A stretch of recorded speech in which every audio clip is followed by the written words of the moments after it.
বন্ধুরা নমস্কার। বিষয় এমনি করেও দাঙ্গা লাগে। সকালবেলায় খবর ছড়িয়ে পড়ল ভগবানের ছবির সামনে কে পেচ্ছাপ করে দিয়ে গেছে। ব্যাস হই হই হই হই, নিমেষে সব মানুষ কাতারে কাতারে জড়ো হলো। কেউ কেউ হাতে অস্ত্র নিয়ে বেরিয়ে আসলো। কার এত বড় হিম্মত হলো ভগবানের ছবির সামনে পেচ্ছাপ করে? এবং যে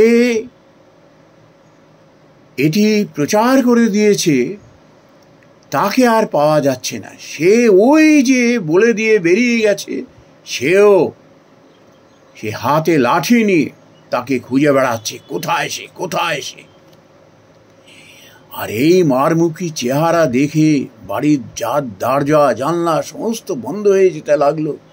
বাজার হাট দোকানপাট সব বন্ধ হয়ে যেতে লাগলো। কাতারে কাতারে সমস্ত মানুষ, আর সব ইয়ং ছেলেদের হাতে সব অস্ত্র উঠে এসছে। নিমেষের মধ্যে এই ছবি একেবারে দাবানলের মধ্যে চারিদিকে ছড়িয়ে পড়তে লাগলো। এর মধ্যে সৌভাগ্যক্রমে দেখা মিলল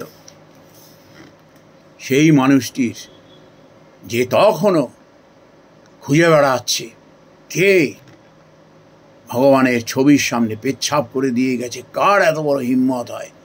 তখন তাকে ধরেছে লাঠি হাতে, তখনও সে ফুঁসছে আজকে তাকে মেরেই ফেলবে তাকে। তখন কোনো রকমে তাকে শান্ত করে বলল, তুমি শান্ত হও, আমরা সবাই এসেছি।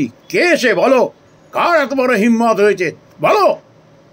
তখন সে জানালো একটি সারমেয়, তার বাড়িরই অদূরে রাস্তার ধারে ভগবানের ছবি টানিয়ে রেখেছে কেউ, সেখানে সে পেচ্ছাপ করে দিয়ে গেছে। সেই সারমেয়কে সে খুঁজে বেড়াচ্ছে, তাকে মেরেই ফেলবে। বন্ধুরা, এই গল্পটি আমাদের শুনিয়েছিলেন এক মাস্টারমশাই।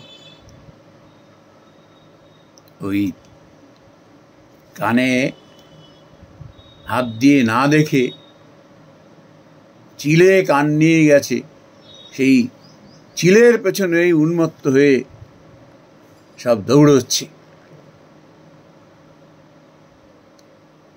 এই কাহিনীটিকে ব্যাখ্যা করতে গিয়ে এরকম এই উদাহরণটির কথা তুলেছিলেন। বন্ধুরা, আমরা বেশিরভাগ মানুষই না শুনেই দিক বিদিক শূন্য হয়ে যাই।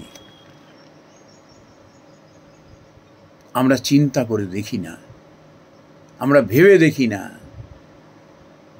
স্থিরভাবে বিচার বিবেচনা করে দেখি না, শুনেই লাফিয়ে পড়ি, ঝাঁপিয়ে পড়ি।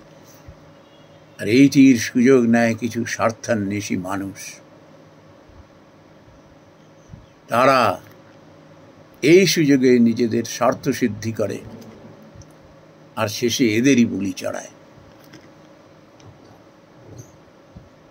চিলে কান নিয়ে গেছে,